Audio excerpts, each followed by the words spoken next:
शांति 29/4/2021 प्रातः मुरली। ओम शांति। बाप दादा मधुबन। आज बाबा ने कहा, मीठे बच्चे पावन बनो तो रूहानी सेवा के लायक बनेंगे। देही अभिमानी बच्चे रूहानी यात्रा पर रहेंगे और दूसरों को भी यही यात्रा कराएंगे। प्रश्न दिया बाबा ने, संगम पर तुम बच्चे जो कमाई करते हो यही सच्ची कमाई है, कैसे?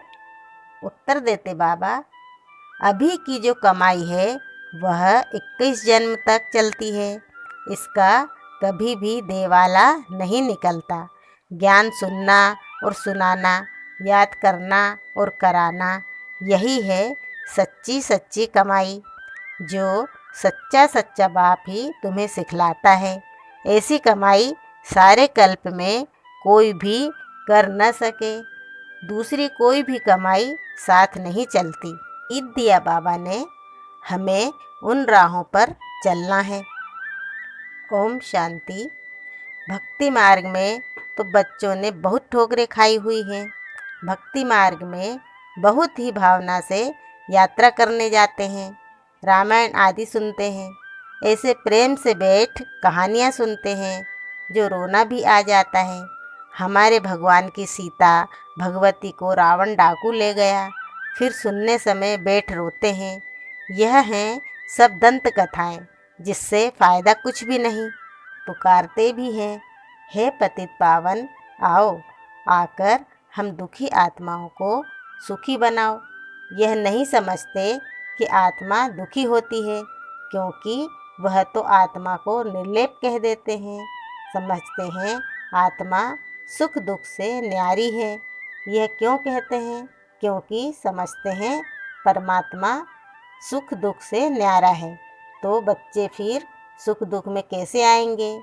इन सब बातों को अब बच्चों ने समझा है। इस ज्ञान मार्ग में भी कभी ग्रहचारी बैठती है, कभी कुछ होता है, कभी प्रफुल्लित रहते, कभी मुरझाया हुआ चेहरा रहता है। यह होती है माया से लड़ाई। माया पर ही जीत पानी है। जब बेहोश होते हैं तब संजीवनी बूटी दी जाती है, मन बना भव। भक्ति मार्ग में चहचटा बहुत है। देवताओं की मूर्तियों को कितना श्रृंगारते हैं, सच्चे जेवर पहनाते हैं। वह जेवर तो ठाकुर की प्रॉपर्टी हुई। ठाकुर की प्रॉपर्टी सो पुजारी व ट्रस्टी की हो जाती है। तुम बच्चे जानते हो कि हम चैतन्य में बहुत हीरे जवाहरों से सजे हुए थे। फिर जब पुजारी बनते हैं तो भी बहुत जेवर पहनते हैं। अब कुछ भी नहीं है। चैतन्य रूप में भी पहने, फिर जड़ रूप में भी पहने। अब नो जेवर, बिल्कुल साधारण है। बाप कहते हैं, मैं साधारण तन में आता हूँ। कोई राजाई आदि की ठाट बाट नहीं है। सन्यासियों के भी बहुत ठाट बाट होते हैं। अभी तुम समझ गए हो बरोबर सतयुग में कैसे हम आत्माएं पवित्र थीं। शरीर भी हमारे पवित्र थे। उन्हों का श्रृंगार भी बहुत अच्छा रहता है। कोई खूबसूरत होते हैं तो उनको श्रृंगार का भी शौक रहता है। तुम भी खूबसूरत थे तो बहुत अच्छे अच्छे जेवर पहनते थे, हीरों के बड़े हार आदि पहनते थे। यहाँ हर चीज़ सांवरी है। देखो, गौएं भी सांवरी होती गई हैं। बाबा जब श्रीनाथ द्वारे गया था तो बहुत अच्छी गौएं थीं। कृष्ण की गऊ बहुत अच्छी दिखाते हैं। यहाँ तो देखो, कोई कैसे हैं, क्योंकि कलयुग है। ऐसी गौएं वहाँ होती नहीं। तुम बच्चे विश्व के मालिक बनते हो। तुम्हारी सजावट भी वहाँ ऐसी सुंदर रहती है। विचार करो, गौएं तो जरूर होनी चाहिए। वहाँ की गऊओं का गोबर भी कैसा होता होगा, कितनी ताकत होगी। ज़मीन को खाद चाहिए ना, खाद डाली जाती है तो अच्छा अनाज पैदा होता है। वहाँ सब चीज़ें अच्छी ताकत वाली होती हैं। यहाँ तो कोई चीज़ में ताकत नहीं है। हर एक चीज़ बिल्कुल ही पावरलेस हो गई है। बच्चियाँ सूक्ष्म वतन में जाती थीं, कितने अच्छे अच्छे बड़े फल खाती थीं, शूबी रस आदि पीती थीं। यह सब साक्षात्कार कराते थे। माली वहाँ कैसे फल आदि काट कर देते हैं, सूक्ष्म वतन में तो फल आदि हो न सके, यह साक्षात्कार होता है। वैकुंठ तो फिर भी यहाँ होगा ना। मनुष्य समझते हैं वैकुंठ कोई ऊपर में है। वैकुंठ न सूक्ष्म वतन में न मूल वतन में होता है, यहाँ ही होता है। यहाँ जो बच्चियाँ साक्षात्कार करती हैं वह फिर इन आँखों से देखेंगे। जैसी पोजीशन ऐसी सामग्री भी रहती है। राजाओं के महल देखो कैसे अच्छे अच्छे होते हैं। जयपुर में बहुत अच्छे अच्छे महल बने हुए हैं। सिर्फ महल देखने लिए मनुष्य जाते हैं तो भी टिकट रहती है, खास वह महल देखने लिए रखते हैं। खुद फिर और महलों में रहते हैं, सो भी अभी कलयुग में। यह है ही पतित दुनिया। कोई अपने को पतित समझते थोड़े ही हैं। तुम अभी समझते हो, हम तो पतित थे, कोई काम के नहीं थे, फिर हम गोरा बनेंगे। वह दुनिया ही फर्स्ट क्लास होगी। यहाँ भल अमेरिका आदि में फर्स्ट क्लास महल हैं, परंतु वहाँ की भेंट में यह तो कुछ नहीं है, क्योंकि यह तो अल्पकाल का सुख देने वाले हैं। वहाँ तो फर्स्ट क्लास महल होते हैं, फर्स्ट क्लास गौएँ होती हैं, वहाँ ग्वाले भी होते हैं। श्री कृष्ण को ग्वाला कहते हैं ना। यहाँ जो गौओं को संभालने वाले हैं वह कहते हैं हम गुजर ग्वाले हैं, कृष्ण के वंशावली हैं। वास्तव में कृष्ण के वंशावली नहीं कहेंगे, कृष्ण की राजधानी के कहेंगे। साहूकारों के पास गौएँ होंगी तो गुजर संभालने वाले भी होंगे। यह गुजर नाम सतयुग का है, कल की बात है। कल हम आदि सनातन देवी देवता धर्म के थे, फिर पतित बने हैं तो अपने को हिंदू कहला देते हैं। पूछो तुम आदि सनातन देवी देवता धर्म के हो व हिंदू धर्म के हो? आजकल सब हिंदू लिख देते हैं। हिंदू धर्म किसने स्थापन किया, देवी देवता धर्म किसने स्थापन किया, यह भी कोई नहीं जानते हैं। बाबा यह प्रश्न पूछते हैं, बताओ आदि सनातन देवी देवता धर्म किसने स्थापन किया? शिव बाबा ब्रह्मा द्वारा कर रहे हैं। राम व शिव बाबा की श्रीमत पर आदि सनातन देवी देवता धर्म स्थापन हुआ। फिर रावण राज्य होता है, विकारों में जाते हैं, भक्ति मार्ग शुरू हो जाता है, तब हिंदू कहलाने लगते हैं। अभी अपने को कोई देवता कह न सके। रावण ने विशेष बनाया, बाप आकर वाइसलेस बनाते हैं। तुम ईश्वरी मत से देवता बनते हो, बाप ही आकर तुम ब्राह्मणों को देवता बनाते हैं। सीढ़ी कैसे उतरते हैं यह तुम बच्चों की बुद्धि में नंबरवार बैठता है, तुम जानते हो। और सभी मनुष्य आसुरी मत पर चल रहे हैं और तुम ईश्वरी मत पर चल रहे हो। रावण की मत से सीढ़ी उतरते आए हो। 84 जन्मों के बाद फिर पहला नंबर जन्म होगा। ईश्वरी बुद्धि से तुम सारे सृष्टि के आदि मध्य अंत को जान जाते हो। यह तुम्हारा जीवन बहुत अमूल्य है, इनकी बहादुरी है। जबकि बाप आकर हमको इतना पावन बनाते हैं, हम रूहानी सेवा के लायक बनते हैं। वह है जिस्मानी सोशल वर्कर जो देह अभिमान में रहते हैं।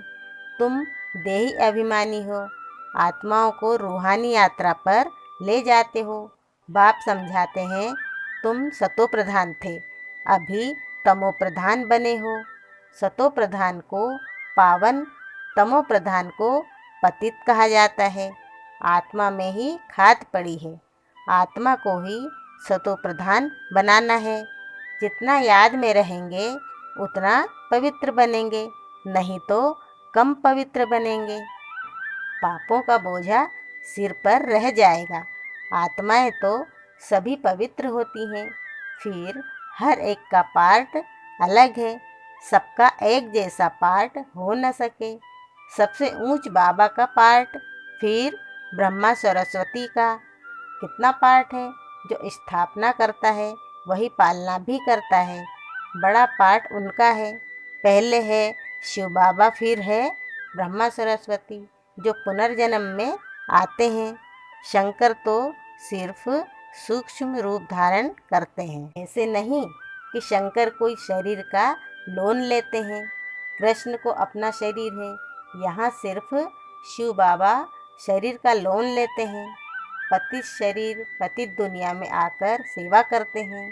मुक्ति जीवन मुक्ति में ले जाने की। पहले मुक्ति में जाना पड़े।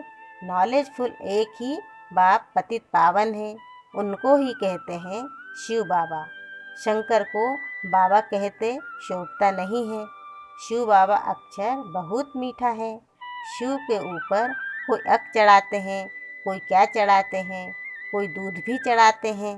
बाप बच्चों को अनेक प्रकार की समझानी देते रहते हैं। बच्चों के लिए समझाया जाता है सारा मदार योग पर है। योग से ही विकर्म विनाश होंगे। योग वाले को ज्ञान की धारणा भी अच्छी होगी। अपनी धारणा में चलते रहेंगे, क्योंकि फिर सुनाना भी पड़ता है। यह है नई बात। भगवान ने जिन्हों को डायरेक्ट सुनाया उन्होंने ही सुना, फिर तो यह ज्ञान रहता ही नहीं। अभी बाप तुमको जो सुनाते हैं वह अभी तुम सुनते हो। धारणा होती है, फिर तो प्रारब्ध का पाठ बजाना होता है। ज्ञान सुनना सुनाना अभी होता है। सतयुग में यह पाठ नहीं होगा। वहाँ तो है ही प्रारब्ध का पाठ। मनुष्य बैरिस्टरी पढ़ते हैं, फिर बैरिस्टर बन कमाते हैं। यह कितनी बड़ी कमाई है, इनको दुनिया वाले नहीं जानते। तुम जानते हो। सच्चा बाबा हमको सच्ची कमाई करा रहे हैं। इनका कभी देवाला निकल न सके। अभी तुम सच की कमाई करते हो। वह फिर 21 जन्म साथ रहती है। वह कमाई साथ नहीं देती। यह साथ देने वाली है, तो ऐसी कमाई को साथ देना चाहिए। यह बातें तुम्हारे सिवाय और कोई की बुद्धि में नहीं है। तुम्हारे में भी घड़ी घड़ी कोई भूल जाते हैं। बाप और वर्षे को भूलना नहीं चाहिए। बस बात एक ही है, बाप को याद करो। जिस बाप से 21 जन्म का वर्षा मिलता है, 21 जन्म निरोगी काया रहती है। बुढ़ापे तक अकाले मृत्यु नहीं होती। बच्चों को कितनी खुशी होनी चाहिए। बाप की याद है मुख्य। इसमें ही माया विघ्न डालती है, तूफान लाती है। अनेक प्रकार के तूफान आते हैं। तुम कहेंगे बाप को याद करूं, परंतु कर नहीं सकेंगे। याद में ही बहुत फेल होते हैं। योग की बहुतों में कमी है। जितना हो सके योग में मजबूत होना चाहिए। बाकी बीज और झाड़ का ज्ञान कोई बड़ी बात नहीं है। बाप कहते हैं मुझे याद करो। मुझे याद करने से, मुझे जानने से तुम सब कुछ जान जाएंगे। याद में ही सब कुछ भरा हुआ है। स्वीट बाबा शिव बाबा को याद करना है। ऊंच ते ऊंच है भगवान, श्रेष्ठ ते श्रेष्ठ वह है। ऊंचे से ऊंच वर्षा देते हैं। 21 जन्म के लिए सदा सुखी अमर बनाते हैं। तुम अमरपुरी का मालिक बनते हो। तो ऐसे बाप को बहुत याद करना चाहिए। बाप को याद नहीं करेंगे तो और सब कुछ याद आ जाएगा।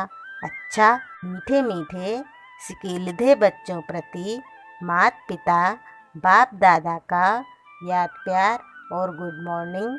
रूहानी बाप की रूहानी बच्चों को नमस्ते, और हम रूहानी बच्चों की रूहानी माता पिता बाप दादा को याद प्यार गुड मॉर्निंग और नमस्ते नमस्ते नमस्ते। ओम शांति बाबा, ओम शांति। शुक्रिया बाबा, शुक्रिया। धारणा के लिए मुख्य सार। पहला है, यह ईश्वरीय जीवन बहुत बहुत अमूल्य है। इस जीवन में आत्मा और शरीर दोनों को पावन बनाना है। रूहानी यात्रा में रहकर दूसरों को यही यात्रा सिखानी है। दूसरा पॉइंट, जितना हो सके सच की कमाई में लग जाना है। निरोगी बनने के लिए याद में मजबूत होना है। वरदान दिया बाबा ने, मास्टर नॉलेजफुल बन, अनजानपने को समाप्त करने वाले ज्ञान स्वरूप योग युक्त भव। मास्टर नॉलेजफुल बनने वालों में किसी भी प्रकार का अनजानपन नहीं रहता।